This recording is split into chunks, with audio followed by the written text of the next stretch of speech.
શું કહેશો મહારાજશ્રી, આજે આપના તપનો કેટલામો દિવસ, શું અપડેટ?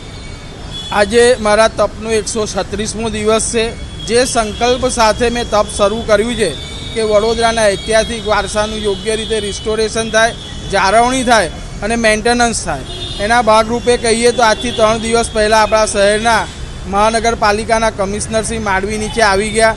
માંડવીના જર્જરિત પિલ્લરની મુલાકાત લીધી અને એમને જોયું કે હવે આ કામ ખૂબ જ ઝડપથી કરવું પડે એવું છે. એટલે એમને તરત જ મહાનગરપાલિકાની ટીમ ને તથા જે સવાની એસોસિએટ છે કે જે અત્યારે MS યુનિવર્સિટીમાં ગુમ્મટનું કામ કરે છે અને જે એજન્સીએ માંડવી નીચે ગટર નાખવાનું કામ કરેલું એને જ આ જર્જરિત પિલ્લરને પ્રોટેક્શન કરવાનું કામ સોંપેલું છે. તેની તૈયારી રૂપે કહીએ તો ગઈકાલે અહીંયા જે પિલ્લરને પ્રોટેક્ટ કરવાનો છે એનો માલસામાન આવી ગયો છે. સાથે સાથે જે સીટથી એને આખું કવર કરવાનું છે જર્જરિત પિલ્લરને, એ સીટો પણ આવી ગઈ છે.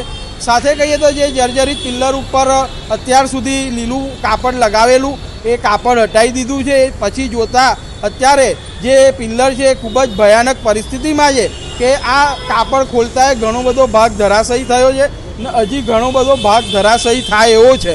તો અત્યારે મહાનગરપાલિકાની જે એન્જિનિયરિંગ શાખા છે, બાંધકામ શાખા છે અને જે સવાની એસોસિએટના એન્જિનિયર છે એ સંયુક્ત રીતે ચર્ચા કરી રહ્યા છે કે કેવી રીતે કામગીરી કરવી.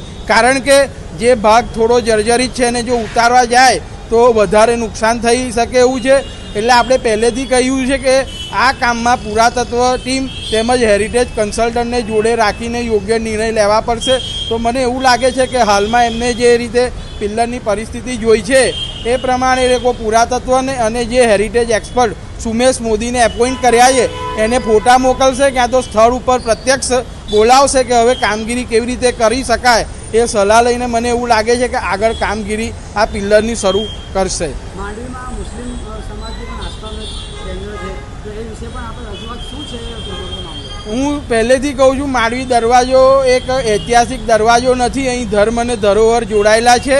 માંડવી નીચે મેલડી માતાનું સ્થાન આવેલું છે, રાજા વિક્રમાદિત્યનો ઇતિહાસ જોડાયેલો છે, સ્વામિનારાયણ સંપ્રદાયનો પણ ઇતિહાસ જોડાયેલો છે.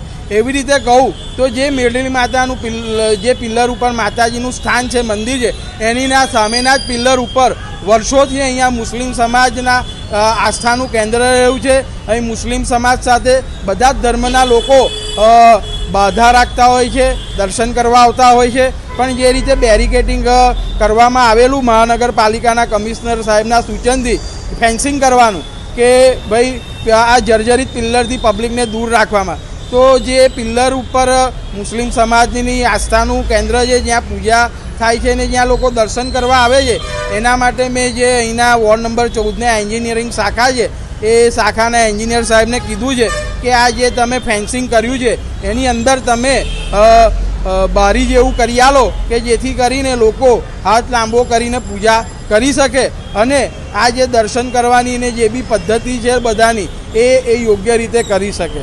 કારણ કે આપણે વડોદરા શહેર એક સંસ્કારી નગરી છે. આપણે બધા જ સમાજના લોકો જોડે રહીને વડોદરાનો વિકાસ કરી રહ્યા છે. તો આવી પરિસ્થિતિમાં કોઈક નાની ભૂલને લીધે કોઈના મન દુઃખ ના થાય એનું પણ પ્રશાસન પણ ધ્યાન રાખે છે અને અમે સ્થાનિક લોકો પણ ધ્યાન રાખીએ છીએ કે કોઈને પણ મન દુઃખ થાય નહીં.